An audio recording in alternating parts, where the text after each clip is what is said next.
Salut famille, je vous espère en pleine forme.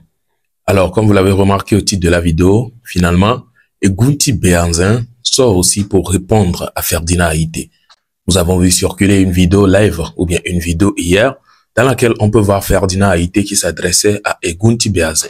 Et là, on peut voir un affrontement, un certain affrontement. Et on parle de ceux qui sont en train de faire la lutte, hein, c'est entre eux.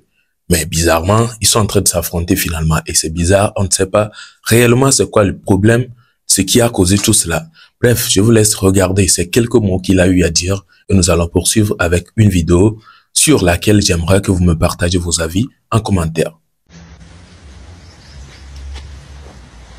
Ferdinand Haïté, ou dirais-je plutôt fainéant agité. Bon, désolé du bruit, hein, il y a le bruit de ma piscine parce que je suis posé à la maison, il y a ma piscine et j'ai des amis qui sont venus taper un petit coup de tennis avec moi parce que j'ai un petit terrain de tennis. Alors, je vais faire rapidement pour les rejoindre pour jouer. Alors, monsieur Ferdinand Haïté, j'ai pris le soin d'écouter ta sortie. On m'a envoyé, tu connais les Togolais, ils ont fait des collages, etc. Je ne vais pas m'attarder sur tes allusions. Ça, je le laisse à mes avocats et à la justice parce qu'une plainte sera déposée. Parce que tu sais comment cela fonctionne en France. Quand on est journaliste, quand on dit des choses, il faut être en mesure et capable d'apporter les preuves. Au-delà de ça, j'aimerais que tu puisses me dire, me donner rendez-vous, l'heure, la date, pour que je puisse te confronter devant les Togolais, pour avoir un débat d'idées sur notre lutte à nous. Est-ce que j'ai tort ou pas quand je dis qu'il est temps de changer de méthode? Vidéo ya Zagabambo vidéo mi tagué Zagabambo vidéo ya dit quoi? Zagabambo mais au bébéna be président for ressourcimna ya singbe yo ja dénigré yo le ja sou yo ja pon kumena ntande ma blé dominance de campa gabenya yo ole se gomelo ta mi tagué Zagabambo les vidéos ya dit histoire Zagabambo be histoire ntoto mais ne va le blâmer amoko le passe à Zagabambo do amoko le passe à Zagabambo do tagbo kuku to adia mi va se Zagabambo be histoire ya ne ma défi venade nyam jesi kaka so kaka be vi fermé et nous kebe wona so kaka be vi fermé le fi kebe so le ke le dadje be obe ya des fois egbona be ni togolais des fois egbona be ni béninois ma dégomé egbene asi mi tagué Zagabambo de vidéo a dit peut-être nyakem dagblonwari elle a été rafraîchi mémoire ne ko di Zagabambo mu desi noir mu pon noir ben kume pon ke va sile kari ye to va so e nu ya noir be photo sonne e be so le fiam mo le gladi le gombe na be ya ye no o di ye no ga meleke e no le do anniversaire o desi no la fidea o mu desi no on po e no ben ku vito me pon on laisse combien mak blon histoire on to histoire o mak blon non nen glonya no nya benade mle dadia trova va démenti mpaga benya yo histoire o de A à Z so kaka vision me kaka va ya ma wo no ne asi on laisse combien alo nya to mino se nya to togoto vidéo ya elle est important mi laisse combien do to nya se vidéo ya nyere mi pose Zagabambo et toi kudo noir de peu le oni yo kolona nyile copé de meda copé me mo be copé ben ko sino ma ke wo le pali me be copé de me problème de va et nous a pelo bakudo et veo ko le pali me problème de va wa domi pelo bakudo c'est nikolola bakudo veo problème de jori wa di tande me le copé me le pali me be copé de me problème kejo Zagabambo be to kudo e to be fofo ba kudo e ba mo o ko na ni opolo na nyile gbeme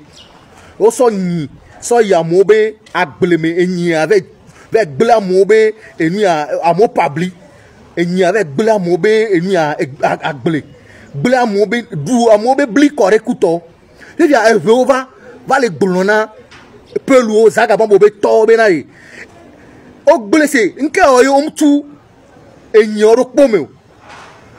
o laisse comme un corps mtu o va le revendiquer ben ka oyo mtu po enyoro pome enyo va le du yo be gbelebe nu yo be nu ko yo du aya do kuto encore va le du onya be nu ya pelu de pachato o de pachato to pachada da kudo nene nu ya kopeto ko le funua ya me o ton gbebe mo jalo o ton so de pachato o to pachada da no po mpage be yan o ewe o kele do me o ton o so pacha o jawo be yin o kore o ton so pacha o jawo no le funu me enu ya zaga bambo kudo to sijo fi ke zaga bambo toa ga me ele dosi bebe banalement le dossier 10 ans be nyam le blono mi won never pas vidéo ya ela nya be na de ame ya e desi so kaka gberegbe mpage be yan o mi laisse comme ya mi non c'est nya kemle bon vidéo a diviser voir elle a première partie là-bas bon deuxième partie là-bas ne goulon to chami là troisième partie to chami c'est comme ya lo ye zaga bambo coup de torsido les nous ya copé me trouva copé boume copé que me ova nous ya zaga bambo si va doa et on a copé on bébé gengeri mi laisse comme ya zaga bambo sido a hodeme les copé me gengeri bakudo zaga bambo village ke osoa mu didile wano no gbole ke kaka yo va do son ame zaga bambo do son ame mango ti gande le son be do me zaga bambo sido mango ti ame game a ele dossier banalement 10 ans so le yonlo zaga bambo wa senya ya zaga bambo sido enu ya mango ti ame ke la mango ti ke la ame zaga bambo sido mango ti ame funu 20 mlo mango ti ame game edo jaba de lebe dona sans jaba enu ya couleur café de beni be dona eye ko be dona sans mudo de pepo edua ya va yinto mpage be yen jaba enu ya café wa ko no 19 ebe ti enu a le konema mango tiame kaka mlo mango tiame amo fond me si vers 6 heures du matin on quoi me la tiame quoi o be mi me kay la tiame aussi quoi zaga bambo et la tiame on bon o le ble kaka o di la tiame o le bien nya be na de nu kay joy be va sido ga mango tiame ma e be so histoire e be casser une amo a to le bon be na de be yo to o tukara le gbe ame yo be copy ame da be o jan wa no pacha kuto donc a na e si va le e mi afi kele va post nu ya mango ti ala me be ya do mango tiame kuto mi po be na de ame digbon yin to di na gbon ame no pa me le digbon me anya be to me digbon be yin lo mpage be sino zaga bambo to ame digbon be yin enya kemle glon amoko no pali me alo amoko desi copé pali me be copé me wona me gengeria enya kemle glon o desi zaga bambo nyori enya kemle glon o la be yo de kaja ma ou fi ke be se histoire on le kongbe va le gbon le TikTok di ma mi to ngara deuxième partie a m java on a misaria et isare. Alors, nous voici donc à la fin de cette vidéo. Comment l'avez-vous trouvé? Vous avez écouté les propos de Egunti Béhanzin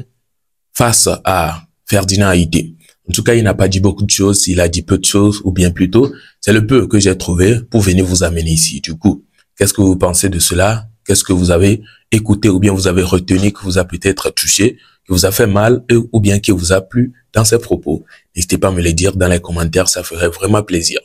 Et là, nous avons vu la vidéo qui a suivi, une vidéo de Gakpo Zozo, en tout cas, qui a raconté une certaine histoire de Zaga Bambo. Et là, quand j'ai regardé la vidéo déjà, je me suis posé la question,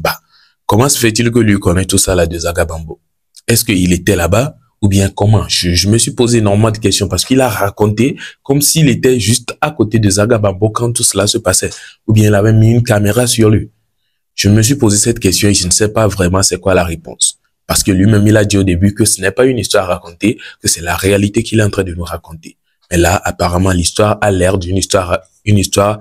juste inventée. Mais en tout cas, comme lui-même il dit, ce n'est pas le cas. Il sait la raison pour laquelle il le dit, mais on ne sait pas vraiment si c'est vraiment une réelle histoire ou pas. on va juste pas le croire en même temps, mais ceux qui en savent plus sur l'histoire, peut-être il y a des gens ici, ils étaient là dans le temps là, hein, je ne sais pas, on ne sait jamais. Du coup, si vous pensez que c'était vraiment le cas, bah pourquoi pas, vous pouvez venir nous le confirmer en commentaire. Et là, on va se dire que, les prochaines sorties de ce gars, ce sont des vérités qu'il nous raconte. Même si ça paraît faux, ce sont des réalités. En tout cas, c'est un peu ça. N'hésitez donc pas à me partager tous vos avis dans les commentaires concernant tout ce que vous venez de regarder. Et je pense donc que nous sommes à la fin et nous nous retrouvons pour une prochaine vidéo. Portez-vous bien. Ciao.